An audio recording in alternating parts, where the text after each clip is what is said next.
नमस्कार दोस्तों, मैं हूं नीलांजना और मेरे YouTube चैनल में आपका बहुत बहुत स्वागत है। आज का वीडियो प्लेंट और रिटर्न स्टेटमेंट के बारे में होने वाला है, लेकिन हम लोग का मेन फोकस प्लेंट पर ही रहेगा, क्योंकि अगर आपने प्लेंट समझ लिए हो तो आपको रिटर्न स्टेटमेंट ऑटोमेटिकली समझ में आ जाएगा।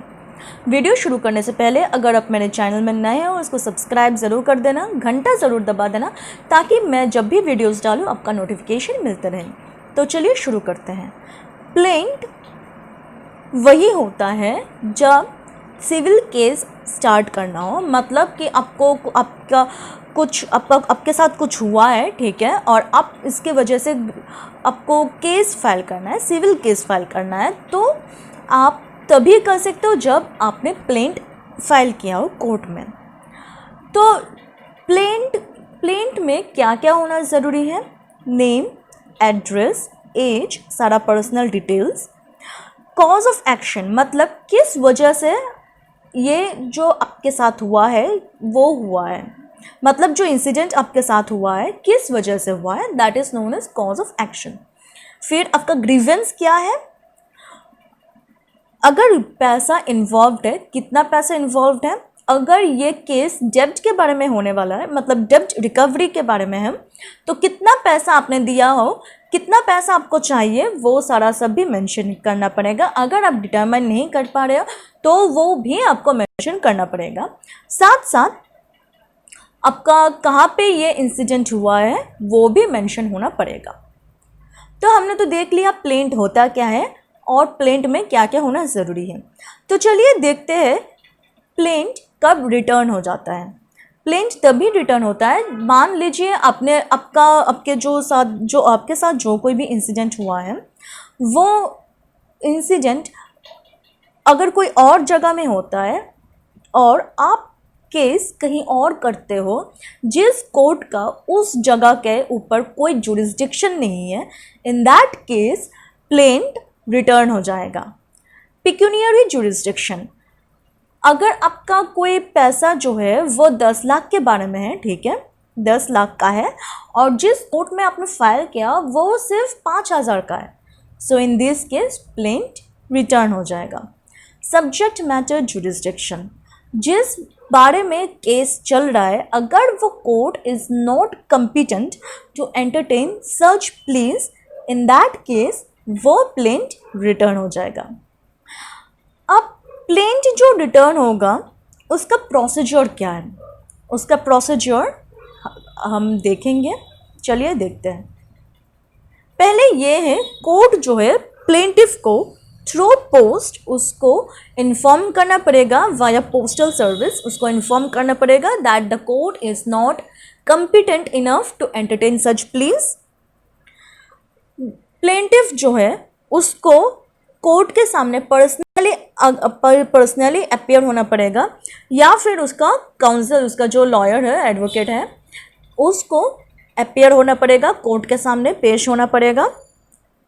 फिर प्लेंटिफ जो है उसको कोर्ट में बोलना पड़ेगा, अगर प्लेंटिफ ने नया प्लेंट जो है वो दूसरे कोर्ट में जो कि कम्पिटेंट है उस कोर्ट में अगर वो प्लेंट फाइल करता है तो उसको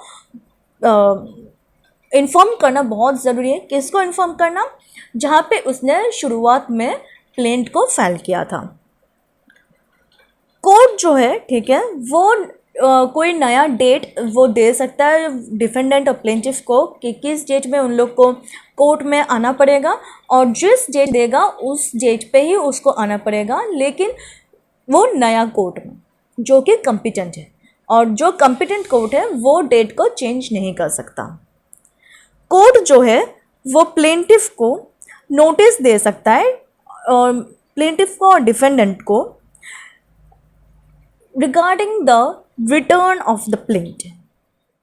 जो नोटिस दिया जाएगा वो सम्मान के हिसाब से देखा जाएगा और कोई नया सम्मान नहीं हो सकता। आई होप आपको इतना तक समझ में आया होगा। यहाँ पे कुछ केसेस देखने वाले हैं, ठीक है। ONGC versus modern construction and company. इस केस में कोर्ट ने ये बोला है कि जब कोई इनकम्पिटेंट कोर्ट के सामने अगर ये प्लेंट फाइल किया है और वो रिटर्न हो चुका है, और इसी वजह से वो दूसरा कोर्ट में जो कि कॉम्पिटेंट है उस कोर्ट में वही प्लेंट वो फाइल किया है, तो उस प्लेंट को फ्रेश प्लेंट के हिसाब से कंसिडर किया जाएगा।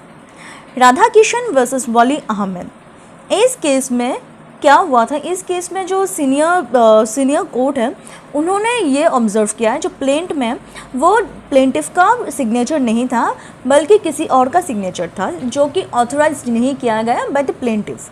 सो इसीलिए ये प्लेंट रिजेक्ट किया गया है। अरिवंदम वर्सेस टीवी सत्यापाल, इस केस में बोला गया है कि अगर प्लेंट पढ़ के अगर कोर्ट को ऐसा लगता है कि प्लेंट लैक्स मेरिट, ठीक है, और प्लेंट जो फाइल किया है वो डिफेंडेंट को फंसाने के लिए फाइल किया गया है, so in this case plaint reject हो जाएगा। विभाष मोहन मुखर्जी वर्सेस हरिचरण बनर्जी, इस केस में बोला है कि अगर जो कोर्ट रिजेक्ट कर देता है प्लेंट, ये डिक्री माना जाएगा और वो सारा केस में ये डिक्री एप्लीकेबल होगा जो कि सारा रिजेक्ट करने लायक वाला प्लेंट हो। तो ये सब बहुत ज़्यादा इजी केसेस हैं, आपको बहुत आसानी से आपको याद रहेगा। तो चलिए देखते हैं कि रिटन स्टेटमेंट क्या होता है। तो अब तक आपको समझ में आ गया होगा कि रिटन स्टेटमेंट क्या होता है। रिटन स्टेटमेंट वही होता है जो कि डिफेंडेंट फाइल करता है।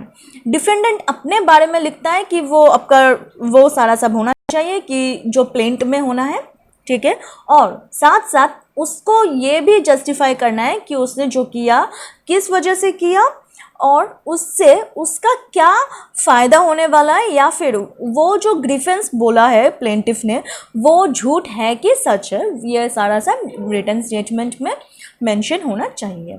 और रिटन स्टेटमेंट जैसे मैंने बोला है विद इन 120 डेज फाइल होना चाहिए, वरना कोर्ट जो है एक्सपर्ट डिक्री दे देगा, मतलब प्लेंटिफ के फेवर में वो अपने ऑर्डर पास करेगा। तो चलिए आज के लिए इतना ही, मिलते हैं नेक्स्ट वीडियो में। तब तक के लिए thank you and good bye.